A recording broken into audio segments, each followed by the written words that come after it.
Yeah, my name is H.Gehrke. I was born in Lansing, Illinois, July the 26th, 1927. I'll be 83 on my next birthday. My father was German and my mother was Scot. Came back from Chicago and I lived with my grandparents all my life at Broadco Banks in Inverness. Well, at this present time, I'm the only certified locksmith in the county of Inverness, and I sell license for fishing and hunting, and completely retired.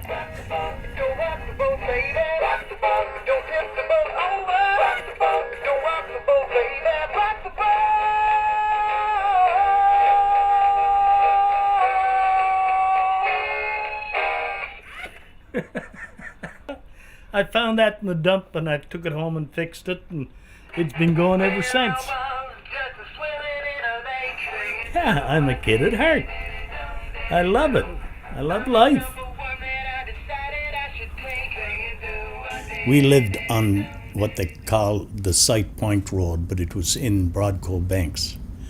So there was three roads that met at the school. There was the Cape Mabel, which was at that time known as the Highland, and Foot Cape, where most of the students, or a lot of the students, came from. And we all congregated at the Banks Schoolhouse. That's where we got our education. It was, say, one-room schoolhouse with a potbelly stove in it. That was our heat. And there was approximately 6 families, but there was 14 kids. Prior to that, prior to my time, there was at least 23 children going to that school. The McDougals, the McDonalds, McCackerns, McIsaacs, and the Rankins, and McGinnises. They all went to that school. That's where they were educated. As I said, it was a one-room schoolhouse, and the right side was put together for grades 1, 2, and 3. The center was 4, 5, and 6, and the left-hand side was 7, 8, 9, 10, and 11. There was that was the way it was. The younger ones to the right, the older ones to the left. The grades were all mixed. There was no segregation. It was all mixed. Sight Point had one room. Broadco Banks had one room, but then when you went to the corner, that was different rooms. They had mixed grades. Grade 1 or grade 2 would be in one room, and they were mixed up. A typical day, we'd all gather from the different homes, and we'd congregate at the school.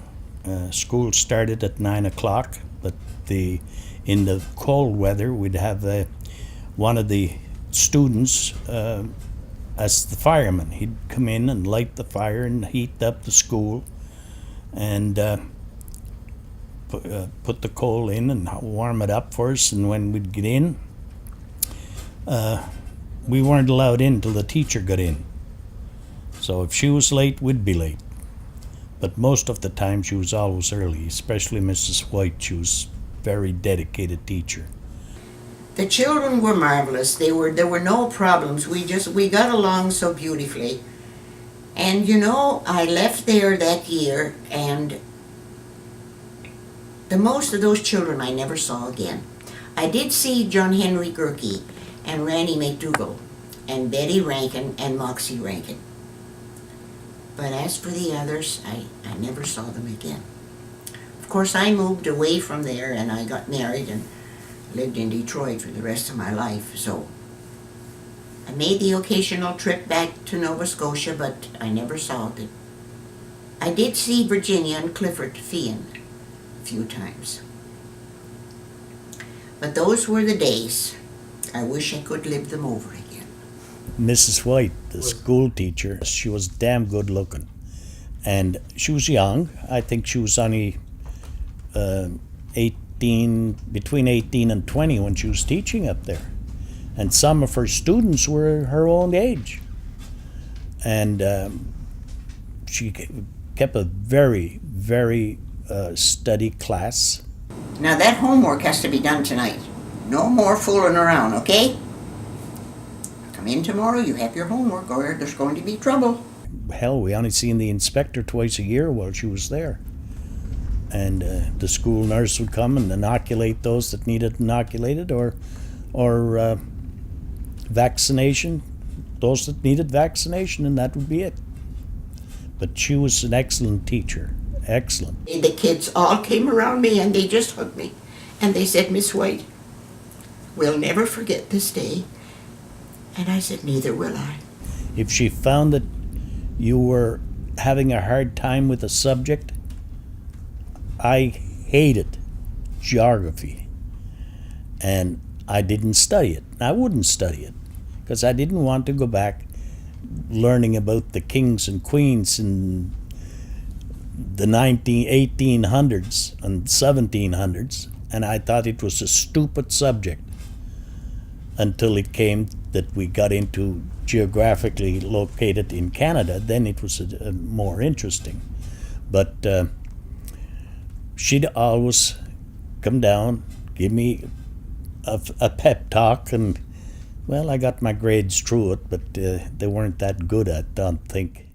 It would be very difficult to find out what happened because the farms were so far apart. You didn't know what the next person was doing. You only got mail twice a week on Tuesdays and Fridays, and that was your mails. And in the wintertime, that was carried by a McKay, John Dan McKay from Cape Mabel. He'd drop the mail off at Kenny McLean's, and that was our post office for Broadco Banks. During the summer, in them days, there was no money. It was there was a little bit of money, but nothing much. And each once a month or maybe twice during the school season, they'd have put on a dance, and the community, the people in the community, were all very well good musicians. You could get any amount of music there. So they'd gather, and it was all just a good time. At the schoolhouse? At the schoolhouse, at the Broadco Bank Schoolhouse. Yeah. There was enough room to carry a dance? Well, they'd take all the desks outside, and the chairs, and you had a 30 by 30 floor to dance on. Nice. What is that, John? That's my workbook when I was in grade 8, or part of one of the workbooks. There was many of them, but this is one of them. Good stuff. Yeah, I was a pretty fair student. We didn't have the equipment that the kids have today, but I see a lot of C's here on the mathematic questions. Does C mean correct? C means the top. That was the top you could get. And when Mrs. White put down very good, it meant very good. 2 questions were 25 points, so you can see 12 and a half and 12 and a half. So I had them both right back then. This is grade 8. This is grade 8, yeah. So this is where I did all my figuring, scribbling.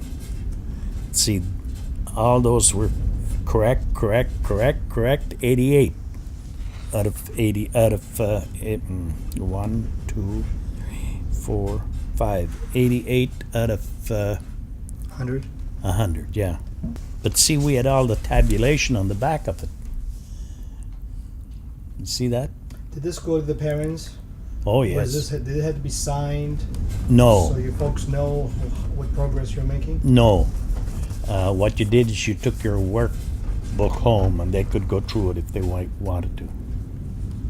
Nice. But you must remember, grandparents, at that time, grade 8 was a very, very high education because everybody had to be out working. Most of them were grade 4s and grade 5s. You happy to have this here with you? When did you find Yes, yes. find I it? only found this. One of the girls that went to school there, her name was Rankin, and when I left Broadco Banks, she took over my seat, and this book was left in the seat in the desk, and she's hung on to it from then till 3 weeks ago. Her name was Betty Rankin, and they still own property here at the banks today. Of all the ones that went to that school, I can't remember any of them that were sickly, or there was just no sickness. What about yourself? That you're now 80. How old are you? I'll be 83 in July. So, do you think that all that healthy upbringing is what kept you, healthy? I'm certain that it's the healthy food. We had good food, we worked hard, and we played hard when we had to play. Well, the interesting part is to make sure that you get enough change when the people come in. And then I like to have all my silvers heading one way. Like so. And in the 20s, the same thing. Would you say you're a very organized man? Yes. Yes, what? Much precise in what I do. In anything I do. So we keep that with that. So you really haven't grown up, have you, John? No. You're still a kid at heart. Sure. Why not? That's the way you live.